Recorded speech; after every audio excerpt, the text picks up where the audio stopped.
দামের ব্যাপারে open challenge সাগর electronics. Debnath হাসপাতালের বিপরীতে বাসুদেবপুর, আরামবাগ। যাচাই করুন আজই। শিবম মার্বেল অ্যান্ড গ্রানাইট, ঐতিহ্য আর আধুনিকতার মেলবন্ধন। এখন গড়বাড়ি, আরামবাগে। ফোন 9475179586। পরীক্ষার দিন কলেজ ছাত্রী উপস্থিত থাকা সত্ত্বেও অনুপস্থিত লেখার অভিযোগ কলেজ কর্তৃপক্ষের বিরুদ্ধে। এই ঘটনায় ছাত্রী ও তার পরিবারের সদস্যরা কলেজে গিয়ে ক্ষোভ প্রকাশ করে। ঘটনাটি ঘটেছে আরামবাগ গার্লস কলেজে। জানা গেছে, ওই কলেজের তৃতীয় বর্ষের ছাত্রী মমতাজ বেগমের অভিযোগ কলেজ কর্তৃপক্ষের বিরুদ্ধে। ওই কলেজ ছাত্রী জানান, নানাভাবে কলেজ কর্তৃপক্ষ হ্যারাসমেন্ট করে। কোনো রকমে পড়াশোনা চালিয়ে যাচ্ছে। বাবা নেই, মা কষ্ট করে পড়ায়, টাকা নেই, তাই আমি কলেজ ট্যুরে যেতে পারিনি, তাই আমাকে হেনস্থা করছে। এমনকি প্র্যাকটিক্যাল পরীক্ষার দিনে উপস্থিত ছিলাম, কলেজ কর্তৃপক্ষ আমাকে অনুপস্থিত বলে। লিখিত পরীক্ষায় আমি পাশ করেছি, শুধুমাত্র প্র্যাকটিক্যাল পরীক্ষায় অনুপস্থিত, এমনটা কলেজ কর্তৃপক্ষ লিখে দেওয়ার ফলে ফেল দেখাচ্ছে। আমি ইউনিভার্সিটিতে যোগাযোগ করেছিলাম, সেখান থেকে বলা হয়েছিল কলেজের প্রিন্সিপালের সাথে যোগাযোগ করতে। এখন প্রিন্সিপাল বলছেন আমি আর কিছুই করতে পারবো না। অন্যদিকে এ বিষয়ে আরামবাগ গার্লস কলেজের প্রিন্সিপাল সব অভিযোগ অস্বীকার করে বলেন, যাদের সমস্যা হয়েছে তাদের লিখিত দিতে বলা হয়েছে, বিষয়টি দেখছি। এই ঘটনা নিয়ে ছাত্রী আরামবাগ মহকুমা শাসকের দ্বারস্থ হয়েছে। দেখুন বিস্তারিত। আমি মোসাম্মদ মমতাজ বেগম, আরামবাগ গার্লস কলেজের তৃতীয় বর্ষের জিওগ্রাফি অনার্সের ছাত্রী। আমি এই কলেজে 2 বছর ধরে পড়ছি। আমার উপর শুধু হ্যারাসমেন্টই হচ্ছে। প্রত্যেক ক্লাস করছি, ক্লাস চলাকালীন আমাকে এইচওডি ক্লাস থেকে বাইরে বার করে দিচ্ছেন, শুধুমাত্র আমি শিক্ষামূলক ভ্রমণে অংশগ্রহণ করতে পারিনি বলে। আমি এবং আমার বান্ধবী দুজনেই আমরা ছিলাম, দুজনেরই আর্থিক অবস্থা ভালো নয়। আমার বাবা মৃত, আমার মা আমাকে পড়াচ্ছেন। যেহেতু আমার মা আমাকে পড়াচ্ছেন, এতটা সামর্থ্য আমার মায়ের নেই যে 6200 টাকা দিয়ে আমাকে লং ট্যুরে পাঠাবেন। সেজন্য আমি যেতে পারিনি বলে, আমি ওই ভ্রমণে অংশগ্রহণ করতে পারিনি বলে আজকে আমাকে এই হেনস্থার শিকার হতে হয়েছে। এমনকি আমার ওই প্র্যাকটিক্যাল পরীক্ষার দিন আমি উপস্থিত ছিলাম, কিন্তু উপস্থিত থাকা সত্ত্বেও আমাকে অ্যাবসেন্ট করে দেওয়া হয়েছে। অ্যাবসেন্ট করে ইউনিভার্সিটিতে পাঠিয়েছে। আমি ইউনিভার্সিটিতেও গিয়েছিলাম যে আমি লিখিত পরীক্ষায় পাস করেছি কিনা। আমি দেখলাম লিখিত পরীক্ষাতে আমি ভালো নাম্বার পেয়েছি, শুধুমাত্র আমার 20 মার্কসের যে প্র্যাকটিক্যাল পরীক্ষাটি ছিল সেটাই আমার অ্যাবসেন্ট করেছে। ওই জন্য আমার পেপারটিতে 11 আমার ডিসকোয়ালিফাই এসেছে। এই জন্য ওখান থেকে বললেন যে তোমরা প্রিন্সিপালকে গিয়ে বলো, প্রিন্সিপাল চাইলেই সমস্যাটা সমাধান হয়ে যাবে। বর্ধমান বিশ্ববিদ্যালয়। ওখান থেকে বললেন যে প্রিন্সিপাল চাইলেই সমস্যাটা সমাধান করে দিতে পারেন, তোমরা প্রিন্সিপালের কাছে যাও, প্রিন্সিপালের কাছে গেলেই সমস্যাটা সমাধান হবে। সেহেতু আমরা গার্জিয়ান নিয়ে প্রিন্সিপালের কাছে এসেছি। প্রিন্সিপাল স্যার বলছেন যে আমার হাতে কোনো কিছু নেই, আমি কিছু করতে পারবো না, যেহেতু রেজাল্ট আউট হয়ে গেছে। কিন্তু এখন তো প্রিন্সিপাল স্যার কিছু শুনছেন না। প্রথমে তো আমরা যখন এসেছি তখন প্রিন্সিপাল স্যার চলে গেলেন, আমাদেরকে দাঁড় করিয়ে রেখে প্রায় 1.5-2 ঘন্টা আমাদেরকে দাঁড় করিয়ে রেখে চলে গেলেন। এখন এসে বলেছেন যে দরখাস্ত দাও। আমরা দরখাস্ত দিয়েছি, দরখাস্ত দেওয়ার পরে এখন কী হবে এখন জানি না। আপনারা প্লিজ আমাদেরকে সাপোর্ট করুন যাতে আমরা এই পরীক্ষাটিতে পাস করে যাই, কারণ আর একটা বছর আবার যে পরের বছর যে আমরা এই পরীক্ষাটা দেবো সেই সামর্থ্যটাও আমাদের নেই। এই জন্য বলছি আপনারা প্লিজ আমাদেরকে হেল্প করুন। কী নাম? মোসাম্মদ মমতাজ বেগম। রেজাল্ট তো বেরিয়ে গেছে। হ্যাঁ, রেজাল্ট তো বেরিয়ে গেছে, কিন্তু ইউনিভার্সিটি থেকে বলেছেন যে প্রিন্সিপাল স্যার যদি নোটিশ পাঠায় যে ওরা দুজন ওই প্র্যাকটিক্যাল পরীক্ষার দিন উপস্থিত ছিল, ওদেরকে নাম্বারটা দেওয়া হোক, তাহলে আমরা সমস্যাটা সমাধান করে দেবো। এটাই আমাদেরকে ইউনিভার্সিটি থেকে বলা হয়েছে। ওই জন্য আমরা আজকে প্রিন্সিপাল স্যারের কাছে এসেছি। প্রিন্সিপাল তো বলছে যে যারা ভূগোল নিয়েছিল তাদেরকে তো প্র্যাকটিক্যাল করতেই হবে, কিন্তু যদি কারোর আর্থিক সমস্যা থাকে বা কোনো মেডিকেল বা কোনো তার শারীরিক সমস্যা থাকে তাহলে এক্ষেত্রে ওটা মানা যায়। কিন্তু আমাদের ইউনিভার্সিটি থেকে এরকম কোনো বলা নেই যে লং ট্যুরে যেতে হবে, লং ট্যুরে গিয়ে প্র্যাকটিক্যালটা করতেই হবে, এরকম কোনো কিছু বলা নেই। বলা আছে যে তোমার আশপাশের কোনো এলাকা থেকে প্র্যাকটিক্যালটা করে নেবে, কিন্তু আমাদের সেরকম আমাদের ডিপার্টমেন্টের স্যাররা কোনোভাবেই কোনো কিছু করায়নি। আর এখন বলছেন যে আমরা করতে দিয়েছিলাম তোমরা করোনি। এটা কী করে হয় যে আমাদের করতে দিয়েছিলাম আমরা করিনি? আমরা কীভাবে করবো? আমাদেরকে তো হেল্প করতে হবে। আমরা ওই বিষয়ে জানি, আমরা তো ফার্স্ট টাইম স্টুডেন্ট একটা বিষয়ে কী করে জানতে পারে, কীভাবে নিজেরা করবে? এটা কিন্তু আমাদেরকে কোনোভাবেই হেল্প করা হয়নি, কিন্তু এখন স্যাররা আমাদের ঘাড়েই দোষটা দিচ্ছে। আপনি বলছেন যে আর্থিক সমস্যা থাকতে পারে, কিন্তু এই ফিস তো আগেই ভর্তির সময় কেটে নেওয়া হয়, যেটা জানতে পারি। না, তখন যেহেতু আমরা করোনার সময়ের স্টুডেন্ট ছিলাম, করোনার সময় 2021 সালে করোনা, 2020 সালে করোনা হয়েছিল, তখনকার আমরা 21 সালেতে আমরা এইচএস দিই। 21 সালে আমরা কলেজে ভর্তি হই, তখন অনলাইনে ভর্তি ছিল। তখন এই ফিসটা কাটা হতো না, শুধুমাত্র ভর্তি অ্যাডমিশন ফিস যেটা সেটাই কাটা হতো। ভর্তি মানে ঘুরতে যাওয়ার জন্য কোনো ফিস কাটা হয়েছিল না। এটা এখন থেকে চালু হয়ে গেছে যে ঘুরতে যাওয়ার ফিসটা অ্যাডমিশনের সময় কেটে নেওয়া হবে। তো এই নিয়ে কোথায় কোথায় দ্বারস্থ হলেন আপনারা?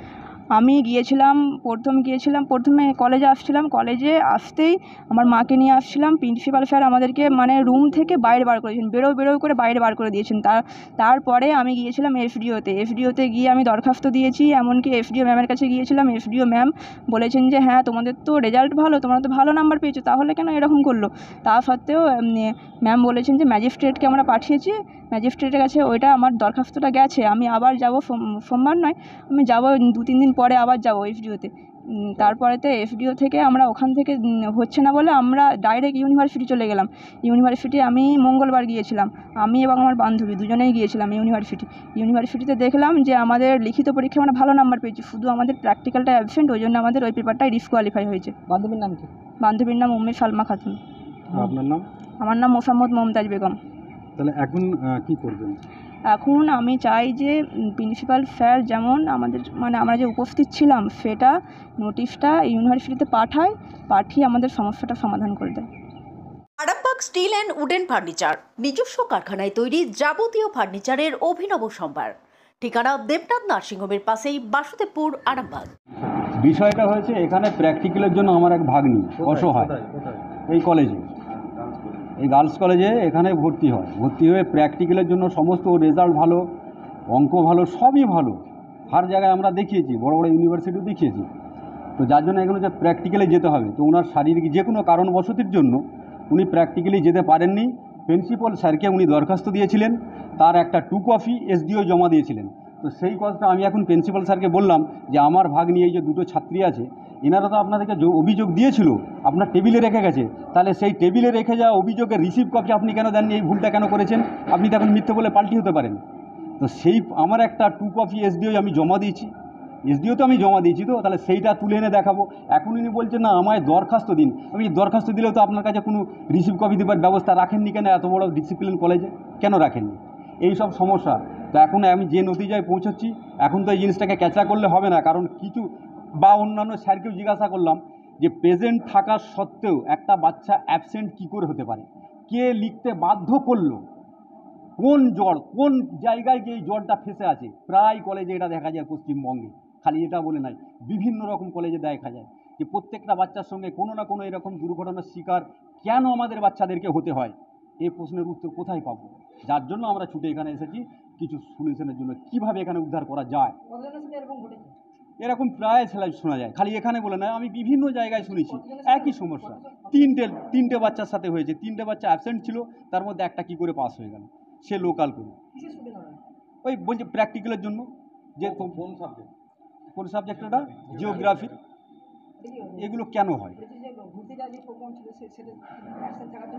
হ্যাঁ, অ্যাবসেন্ট সে তো দরখাস্ত দেওয়া হয়েছে না, এখন দরখাস্ত টাইম কোথা? শারীরিক অবস্থা খারাপ ছিল, যার জন্য দরখাস্ত প্রিন্সিপালকে দিয়েছিলেন, এসডিওতেও জমা দিয়েছিলেন মেডিকেল রিপোর্ট। এই হচ্ছে ব্যাপার। আমার ভাগ্নি পড়ে, মুমতাজ, 3rd ইয়ারে। আমার নাম শেখ আশরাফুল ইসলাম। আমাদের সাঁপড়োজলে বাড়ি। হ্যাঁ, গিয়েছিলাম। উনি বললেন সব কিছু বললে, আমি বললাম যে স্যার আপনি তো এখন পুরো মিথ্যে কথা বলছেন, আপনার স্টাফেরও 3 জন মিথ্যে কথা বলছি, তো এগুলো তো ঠিক না। কারণ আমরা দূরে দূরে চকলেট বিক্রি করে বেড়াই, পয়সা কোথা থেকে পাবো? আমি প্র্যাকটিক্যালের জন্য 6,000 টাকা খরচা করবো, নাও যেতে পারি। তো কোনো সিস্টেম শেষমেশ উনি বললেন যে আমাকে একটা দরখাস্ত দাও, আমি কতদূর এগোতে পারি দেখা যাক। এবারে ঠিক আছে, আপনি দরখাস্ত দিচ্ছি, দরখাস্ত দেবো, কিন্তু দরখাস্তের রিসিভ কপি আপনি আমায় দেবেন। হ্যাঁ, তো উনি রাজি হয়েছেন। তাহলে নিশ্চিত তো এখন না, নিশ্চিত হতে পারলাম না, তবে আশা করি নিশ্চিত হয়ে যাব, দেখা যাক কতটা দূরে এগোনো যায়। আস্থা মাল্টি স্পেশালিটি হসপিটাল, আন্তর্জাতিক মানের সমস্ত রকম পরিষেবা। আস্থা multi speciality hospital, Nabapalli, Arambagh. বর্ষের ভূগোল বিভাগের এক ছাত্রী, তাকে ফেল করিয়ে দেওয়া হয়েছে এমন একটা অভিযোগ, শিক্ষামূলক ভ্রমণে না যাওয়ার জন্য। কি বলবেন? না, প্রতিষ্ঠান বা শিক্ষক কেউ কখনো কোনো ছাত্রীকে ফেল করিয়ে দেবে এটা মানসিকতা নিয়ে তো কলেজ চলে না। কলেজে এই মানসিকতা কারো থাকবে কেন? সবসময় জানতে হবে যে যে ছাত্রীরা বলছে তাদের সঙ্গে আমিও কথা বলেছি, তারা আমার কাছে এসেছিল, তাদের লিখিত দিতে বলেছি। অ্যাকচুয়ালি জিওগ্রাফি সাবজেক্টটা হচ্ছে প্র্যাকটিক্যাল বেস সাবজেক্ট। জিওগ্রাফি সাবজেক্টে যে দুটো মেয়ের কথা বলছে, সে দুটো মেয়ে তারা ফিল্ড ওয়ার্ক করেনি। প্র্যাকটিক্যালে যে ওদের নিয়ম হচ্ছে ফিল্ড ওয়ার্ক করা, সে ফিল্ড ওয়ার্কটা ওরা করেনি। এখন অসুস্থতার কারণেও যদি না করে থাকে বা এমনিতে যদি না করে থাকে, নিয়ম হচ্ছে ফিল্ড ওয়ার্ক না করলে জিওগ্রাফিতে স্বাভাবিক কারণে তার নাম্বারের সমস্যা হয়ে দাঁড়ায়। এখন এটা তো করতেই হবে, জিওগ্রাফি হোক, ফিজিক্যাল এডুকেশান হোক বা আরও কোনো সাবজেক্টে যদি প্র্যাকটিক্যাল থাকে, সেটা প্র্যাকটিক্যালে অ্যাটেন্ড করতেই হবে। সে অসুস্থ হলেও অ্যাটেন্ড করতে হবে, সুস্থ থাকলেও অ্যাটেন্ড করতে হবে। কারণ যদি না করে থাকে তাহলে প্রিন্সিপালকে বলতে হবে যে আমাকে একটা বিকল্প ব্যবস্থা দিন। সে প্রিন্সিপালকেও বলেনি, টিচাররা বলছে যে আমরা বলেছি ওদেরকে একটা বিকল্প করে দিতে, কিন্তু তাও করেনি। স্বাভাবিক কারণে তারা অ্যাবসেন্ট হয়েছে। তবু আমি বলেছি ওদের একটা লিখিত দিতে। বিভিন্ন জায়গায় আমরা দেখছি, আলোচনা করে দেখছি, যদি এর কোনো একটা সুরা হয় তাহলে ছাত্রীরা হয়তো উপকৃত হয়। তারা তো এমনকি এসডিও অফিসেও, অর্থাৎ এসডিও ম্যামের দ্বারস্থও হয়েছিল এই বিষয়ে। না, একটা মানুষের তো যে কোনো জায়গায় যাওয়ার অধিকার আছে, যে কোনো জায়গায় যে কোনো মানুষ যেতেই পারে, সে যেখানেই যাবে, সেটা কোনো অসুবিধা নেই। এরকম কি কলেজ কর্তৃপক্ষ থেকে বলা হয়েছিল যে না গেলেও তাদেরকে পাস করে দেওয়া হবে বা এরকম? না, এরকম কখন শিক্ষকরা কখনোই বলবে না। আমি তো 3টে শিক্ষককে নিয়ে ওদের সামনে বসেছি, কেউ তারা ওরকম বলেনি, বা কোনো স্টুডেন্টও তাদের বলেনি। জিওগ্রাফি নিয়ে পড়লে কি যেতেই হবে? হ্যাঁ, জিওগ্রাফিতে প্র্যাকটিক্যাল ফিল্ড ওয়ার্কটা আছে। ফিল্ড ওয়ার্ক না করলে সম্পূর্ণরূপে ফেল হবে। হ্যাঁ, ওরা তো প্র্যাকটিক্যালে ফেল হলে সবটাই ফেল, মানে ওই সাবজেক্টটাই ফেল, মানে ওই পেপারটাই ফেল হয়ে যাবে। আমার নামও ডক্টর সৈয়দ সাজিদুল ইসলাম, অধ্যক্ষ, আরামবাগ গার্লস কলেজ। আপনাদের ভালোবাসার আর এক নাম চন্দন জুয়েলার্স।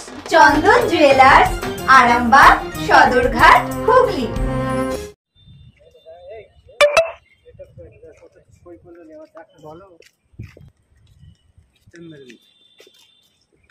বড়গুলো ফটো তুলো। হ্যাঁ, এগুলো দেখাতে হবে। এখন আমাদের তো গ্রুপ টুরুপ আসবে।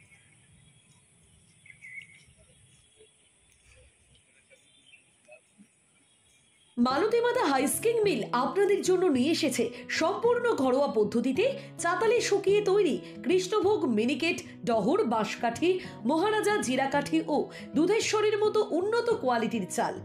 ভালো গুণমানের চাউলের একমাত্র বিশ্বস্ত প্রতিষ্ঠান মালতীমাতা হাইস্কিং মিলে। প্রোপাইটার পবন নন্দী ও জীবন নন্দী। ঠিকানা সুপারা, চাদুর, আরামবাগ, হুগলি। বিবাহে বাধা, দাম্পত্য কলহ, ব্যবসা বাধা, চাকরির সমস্যা, বিদ্যায় বাধা, প্রেমে ব্যর্থ, সাংসারিক অশান্তি, মাঙ্গলিক দোষ, কালসর্প দোষ সহ যে কোনো সমস্যার সহজ ও গ্যারান্টি সহ সমাধান পেতে আসুন শ্রী অজয় শাস্ত্রীর কাছে। অগ্রিম নাম নথিভুক্ত করতে ফোন করুন 9933854984। চুড়ি, তুমি নারীর প্রিয় সব উৎসবে। বাউটি, বালা, চূড়, মান্তাসা দেখলাম মন ভরে। জনপ্রিয়তায় আজও সেরা মিনা করা ঝুমকা। কানে দিলাম কানপাশা, পূরণ হলো সব আশা। হাতের আঙুলের আংটি নানা ডিজাইনে পাবে। ঐতিহ্যবাহী নেকলেস আজও মনে ধরে। জড়োয়া, সীতাহার সবার নজর কাড়ে। তাই তো বিয়েতে পেলে এত গয়না সবার মনে ধরে। নতুন সম্পর্কের শুরুটা আজও সোনার মতো খাঁটি। যখন সেরা জিনিস, সেরা কালেকশন, সাথে ন্যায্য দাম, তবে উন্নতর কেন? অর্ধশত বছরের বিশ্বাস। আপনাদের ভালোবাসার আর এক নাম চন্দন জুয়েলার্স, আরামবাগ, সদরঘাট, হুগলি।